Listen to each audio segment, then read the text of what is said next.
Кога сме приближавани по-временски период, слушаме тази помилена приоритета на владачката множество на допълнение. Ке направиме, ке инвестираме, ке донесиме, нагледаме дека нито инвеститори или некој сака да може таму да се отвори. Комисија за урбанизам се спорува, се делат, се најавуваат нови инвеститори, парцели, но никако да видиме нешто близко на погледот, таму ново да се гради, после таа една единствена инвестиција. Гледаме, чекаме, знаеме каква жртва направи града за тој објект. Пренамене огромна сума на средства по изградбата на инфраструктурата и голем дел изгледат на градот. Ако како што е, например, на тие пари да се инвестираат таму за изградба на таа инфраструктура. Сето тоа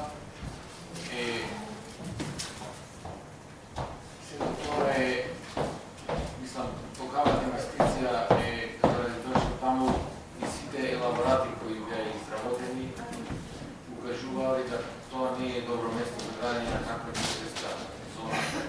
Бидејќи земјиштето самото место каже уважавани, вода, мочулишта, самиот тој тампон кој се носеше, количините кои се стовара таму, временскиот период кој одзеде додека напастијата за таа зона да биде поблиску до градот и да биде во правилниот индустријски дел, ќе значише некои други работи. И за градот, и за луѓето кои работат сега моментално таму.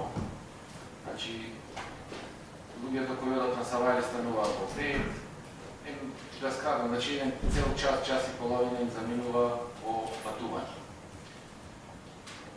Би сакал да слушнам нешто повеќе околу, гледаме таму ке има и некои измени во финансиската конструкција, на што се должи то, да не објасни директорот, дали ке има некои реални вложувања таму, дали некои фирми реално ќе дојдат, ќе градат и како стојат работите околу објектите кои ги закупија дел политички, дел бизнес, маркетинг, им беше даден рок за 6 години да изградат.